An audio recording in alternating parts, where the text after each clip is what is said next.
6.25 남침 사흘 만인 1950년 6월 28일 서울이 인민군에 점령됩니다. 9월 28일 서울 수복대까지 92일 동안 서울은 김일성 정권 치하에 있었습니다. 92일간 과연 어떤 일이 벌어졌을까요? 당시의 기록과 증언을 보면서 마치 끔찍한 악몽을 꾸는 느낌이었습니다. 기억하고 싶지 않지만 기억해야만 하는 인민군 치하의 92일로 돌아가 보겠습니다.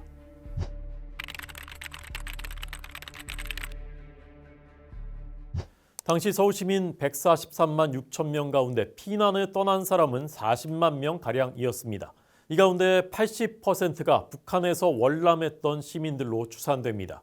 이미 공산당을 체험해본 이들은 필사적으로 서둘러 피난길에 오른 것입니다.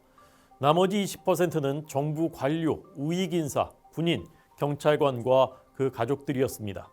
그러나 100만 명 이상의 서울 시민들은 서울에 남아 있었습니다. 꼭 피난을 가야 한다고 절박하게 느끼지 않았거나 너무 급박한 상황이라 미처 떠나지 못한 것입니다. 서울에 남은 시민들은 크게 세 부류였습니다. 가장 많은 것은 사태 관망파였습니다. 둘째는 미처 피난을 못 가서 석 달간 숨어 있었거나 붙잡혀서 살해된 사람들입니다. 셋째는 적극적으로 인민군에 동조한 사람들입니다.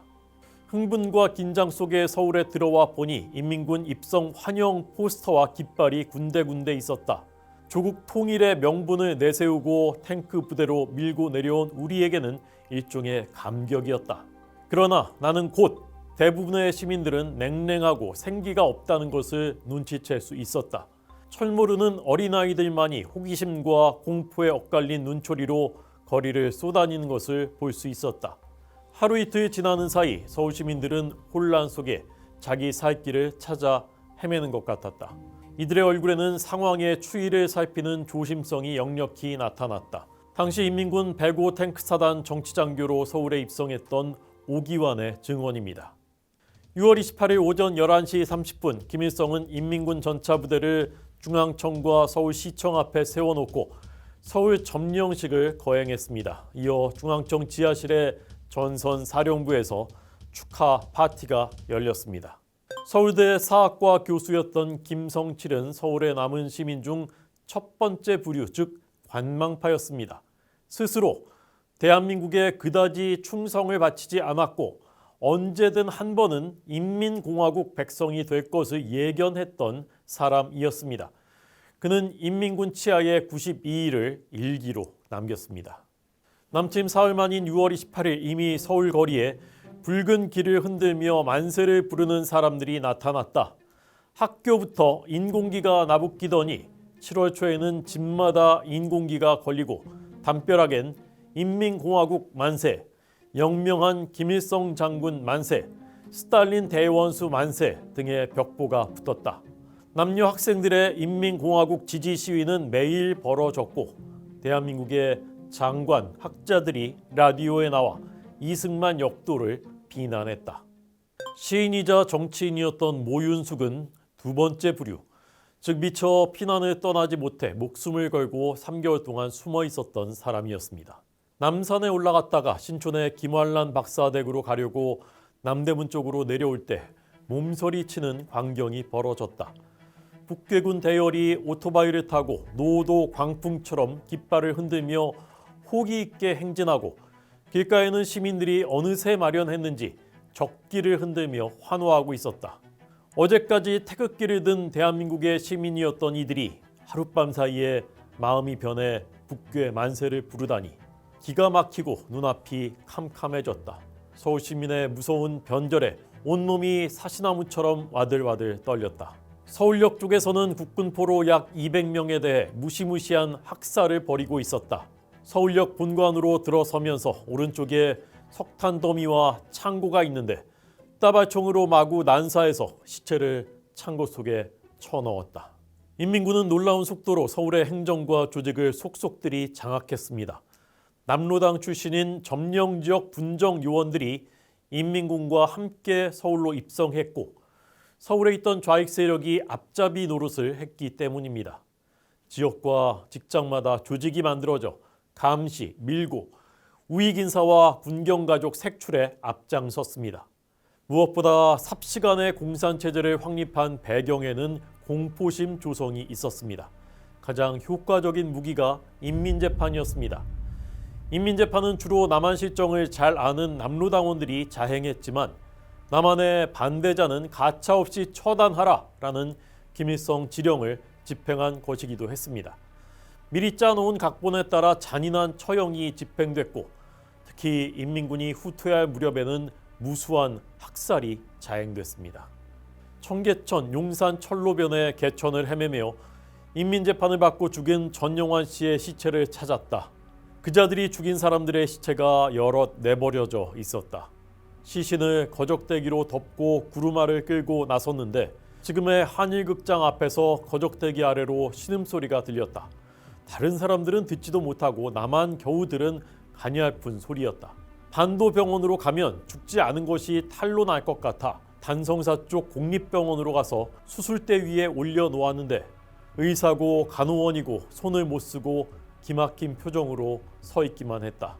전 씨 부인과 내가 전 씨를 엎어놓고 빗자루를 얻어 머리부터 엉덩이까지 하얗게 붙은 구더기를 쓸어냈다. 등에 살이 닳고 문드러져 뼈대가 노출돼 있었다. 운인 김팔봉과 함께 인민재판을 받고 기적적으로 살아난 전영환의 친척 이태신의 증언입니다. 인민군은 자수회유와 허위선전이라는 심리전을 펼쳤습니다. 6월 30일 북한 정치보위부는 과거에 어떤 죄과가 있든지 자수하는 사람은 관대히 처분한다라는 포고를 발표했습니다. 김효석 전 내무장관, 조소왕 의원 등 숨어있던 고위 관료 우익 인사들이 이에 속아 자수했지만 선무방송 등의 이용만 당하다가 납북 또는 학살됐습니다.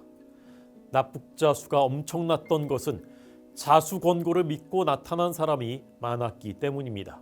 처음에는 숨었던 사람들도 시간이 지나고 전황이 어두워지자 인민군에 협조해야 살겠다는 생각에 자수하기도 했습니다. 동대문에는 스탈린과 김일성의 초상화로 온통 도배질을 했고 거리마다 자수하라는 벽보가 붙어 있었다. 새벽이어서 거리에 사람들은 거의 없는데도 마이크가 왕왕 울리면서 이제 부산만 남았고 이승만이는 죽었다. 어제 박순천과 장택상도 자수했다 라고 방송했다. 이 소리를 들으니 문득 이제 대한민국은 망했나 보구나. 나도 이러지 말고 차라리 자수할까 라는 생각이 들었다. 실제로 그런 방송에 속은 분들이 많았다. 모윤숙 증언입니다. 인민을 해방한다던 김일성은 서울을 적지처럼 약탈했습니다. 인민군은 보급이 매우 취약했습니다. 북한 경제는 공산화 불과 5년 만에 이미 피폐해진 상태였고 약탈 외에는 군량을 조달할 길이 없었습니다. 인민군의 식량과 생필품은 모두 남한 점령지에서 징발됐습니다. 서울 점령 다음 날인 6월 29일부터 자치대 붉은 완장을 찬 청년들이 총을 메고 다니며 집집마다 식량 보유량을 조사했습니다. 만고역적 이승만 도당들의 학정으로 말미암아 선량한 인민들이 많이 굶어 죽을 지경에 놓여 있으니 우선 가진 것을 다 같이 나눠 먹어야 한다. 그러면 인민공화국에서 일주일 안으로 식량을 넉넉히 배급해 줄 것이다 라며 모조리 강제로 빼앗아 갔습니다. 7월 12일부터는 조국을 위해 귀금속을 바친다 라는 구호 아래 귀금속 헌납까지 강요했습니다. 김일성은 군과 당, 행정기관 공무원에게만 배급을 주고 일반 시민에게는 식량을 배급하지 않았습니다. 공장과 직장은 문을 닫았는데 일하지 않는 자는 먹지도 말라라고 선언했습니다. 이것이 자원과 물자를 자기들이 필요한 분야, 즉 자기 편부터 배급하는 이른바 스탈린식 중점 배급 정책입니다. 전쟁 전 쌀값이 2,000원을 넘었다고 민심이 들끓었었는데 인민군 점령 후에는 5,000원을 삽시간에 넘기고 10,000원에 육박했습니다. 경제활동이 불가능한 상황에서 식량 배급이 중단되자 굶어 죽는 사람이 속출했고 시민들이 식량을 구하러 농촌으로 흩어지면서 9월 초에는 서울 인구가 3분의 1로 줄었습니다. 내무서원들이 닥치더니 김일성 장군님이 곧 수백 섬에 쌀을 보내오기로 약속이 되어 있소 라며 옥신각신하다가 강탈당했다. 어머니는 대성통곡이다. 일제 때도 비록 놋그릇, 수저, 양푼, 젓가락은 다 빼앗아 가도 쌀을 몽땅 털어 가기는 처음이다 하신다. 배급 준다던 쌀은 누가 다 타먹었는지 아예 없는지 쌀은 구경조차 못하고 있다. 이천, 여주, 용인, 양주 일대에는 서울서 온 식량 구하는 이들로 붐비고 있다. 부자도 관리도 변호사도 의사도 다 팽개치고 쌀 구하러 시골 구석구석을 뒤지며 다닌다.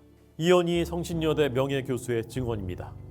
나는 부친이 남로당원이라 굶지는 않았으나 대개의 서울시민들은 굉장히 힘들었다. 나중에는 명아주나 이런 못 먹는 풀까지 삶아 먹었다. 빨리 수복이 안 됐으면 모두 굶어 죽었을 것이다. 소설가 김원일의 증언입니다. 그러나 물자 약탈보다 더 잔혹한 것은 의용군 모집이었습니다. 수많은 서울시민이 인민군복을 입고 전쟁터로 끌려가 국군과 싸워야 했습니다. 서울점령 나흘 만인 7월 1일 인민군은 전시 동원령을 내려 18세에서 36세 청년을 인민의용군으로 징집하기 시작했습니다.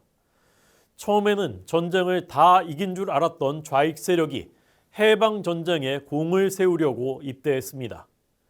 그러나 낙동강전선의 전황이 악화되자 인민군은 닥치는 대로 서울시민들을 끌어갔습니다. 이들 중에 상당수가 전투에서 죽거나 포로가 됐습니다. 포로가 된 사람들은 북한으로의 송환을 거부하는 반공포로가 됐고 상당수가 다행히 석방돼 고향으로 돌아갔지만 그렇지 못한 이들도 많았습니다. 나는 을지로 3가 협동아파트에 살고 있었는데 동인민위에서 중대한 회의가 있으니 남자들은 모두 모이라고 했다. 안 나오면 반동분자로 몬다고 엄포를 놨다. 소년, 청년, 노년 2천여 명을 학교 마당에 모아놓고는 일장연설을 한 다음 영광스러운 조국 통일을 위해 의용군에 지원하라고 했다. 누가 일어나서 나는 몸이 아파서 못 나간다 하니까 이왕 죽을 몸이면 조국을 위해 죽으시오 라고 대꾸했다. 어떤 이유로든 지원 안 할 수 없게 만들었다. 1, 2, 3차에 걸쳐 거의 다 지원서에 지장을 찍었지만 약 300명은 끝내 불응했다. 그러자 그 중에 한 청년을 끌어내어 반동분자로 몰더니 철봉대에 묶어놓고 공개 총살을 집행했다. 이 광경을 보고는 모두가 기겁을 해서 지원했다. 당시 일신 초등학교 교사 박기욱의 증언입니다. 김일성 정권의 약탈에 시달린 서울 시민들은 불과 한 달 만에 낯빛과 차림새부터 달라져 있었습니다. 시민들은 반동으로 몰리지 않기 위해 일부러 허름하게 입고 다녔습니다. 어이된 셈인지 모두들 허름한 노동복 스봉에 윗도리는 사스바람이고 머리는 한결같이 탈모가 아니면 보릿집 모자이다. 김성칠의 증언입니다. 밀집 번거지 200원, 이것은 너나 할 것 없이 쓰고 다닌다. 모자 안 쓴 사람은 추록동지, 인민위원회, 인민군이다. 극작가 이원경의 증언입니다. 한 달여 만에 인민군에 대한 서울 시민들의 평가는 이미 끝나 있었습니다. 김성칠 교수는 사람들 거의 전부가 공산주의를 외면했고 어떤 명령이 내려와도 비협력적이고 돌아서서 비난하고 있다라고 8월 19일자 일기에 썼습니다. 미군 비행기가 서울을 폭격해 수많은 사상자가 나는데도 사람들은 비행기를 오히려 기다린다. 일종의 희망 같은 것을 품는다. 용산에 폭탄이 떨어지는데 한 여인이 지붕 위에서 미군 비행기를 향해 흰 수건을 흔들었다고 한다. 서울대 불문과 손 교수는 백성들이 대한민국에 대한 충성심에 이토록 불탄 적은 없었을 겁니다. 인민공화국을 겪어보고 뼈저리게 대한민국을 그리워합니다. 라고 했다. 김성칠의 증언입니다.